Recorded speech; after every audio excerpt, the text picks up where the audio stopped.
ગીરના એશિયાટિક લાયનોને લઈને સરકારે લીધેલા નિર્ણય સામે કોંગ્રેસના પ્રહાર.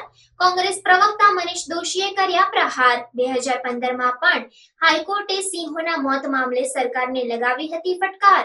ઇકો સેન્સિટિવ ઝોનમાં થઈ રહેલ ગેરકાયદેસર રિસોર્ટ અને ખનન અટકાવવું ખૂબ જ જરૂરી. રેલવે ટ્રેક પર પણ સિંહોના થતા મોતને લઈને પણ સરકારે કાર્યવાહી કરવી ખૂબ જ જરૂરી. યુપીએ સરકાર દ્વારા પણ એશિયાટિક લાયન માટે ખાસ બજેટ ફળવાયું હતું. જો સરકારે અગાઉ જ પ્રયત્નો કર્યા હોત તો આ પરિસ્થિતિનું નિર્માણ ન થાત. હજુ પણ આ ગેરકાયદેસર પ્રવૃત્તિઓ અટકે તે એશિયાટિક લાયન માટે ખૂબ જ જરૂરી છે તેમ જણાવતા ગુજરાત કોંગ્રેસ પ્રવક્તા મનીષ દોશી. ગૌરવ સમાન સમગ્ર દેશ માટે ને એશિયા માટે ગૌરવ સમાન આપણા ગુજરાતના એશિયાટિક સિંહ, જેનું ગૌરવ દેશમાં ને વિશ્વભરમાં છે. પણ દુઃખની વાત, ભાજપાના ભ્રષ્ટ શાસકોના પાપે અને વન અને પર્યાવરણ વિભાગ એની ભ્રષ્ટાચારી રીત રસમોના કારણે ગીરમાં એશિયાટિક લાયન અનેક રીતે આપણે એને મોતને ભેટતા જોયા છે.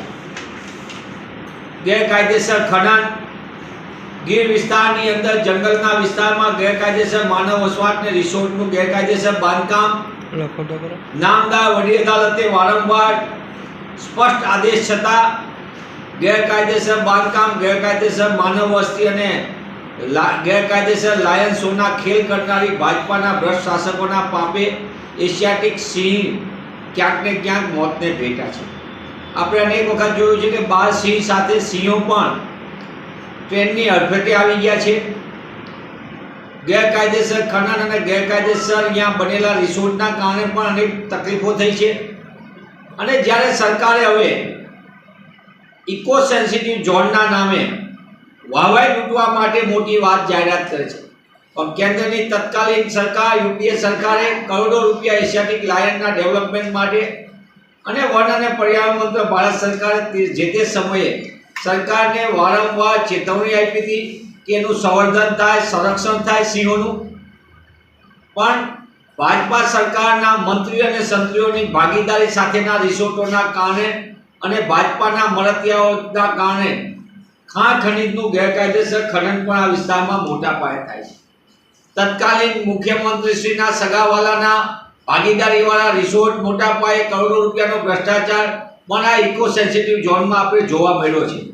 તેવા સંજોગોમાં ગેરકાયદેસર પ્રવૃત્તિ ઉપર રોક લગાવવાની વારંવારની અનેક પર્યાવરણવિદોએ, ભારત સરકાર, કન્ઝર્વેટિવ ઓફ ફોરેસ્ટ, ભારત સરકાર સહિત અનેક લોકોએ આ બાબતે સરકારનું ધ્યાન દોર્યું હતું.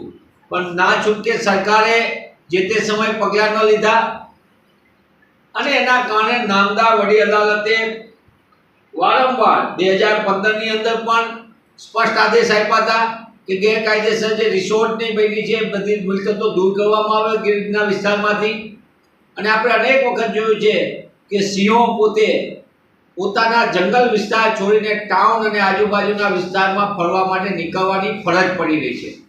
તેવા સંજોગોમાં વન અને પર્યાવરણ વિભાગના ભ્રષ્ટાચાર ઉપર રોક લગાવવામાં આવે, ઇકો સેન્સિટિવ ઝોનના નામે સરકાર જમીન માફિયાઓ પર રોક લગાવે અને સાચા અર્થમાં સિંહના સંવર્ધન માટે સરકાર પ્રમાણિકતાપૂર્વક કામ કરે તો જ આપણે આ દેશની અને એશિયાની ઓળખ સમાન એશિયાટિક સિંહોનું સંવર્ધન પણ કરી શકશું અને સંરક્ષણ પણ કરી શકશું.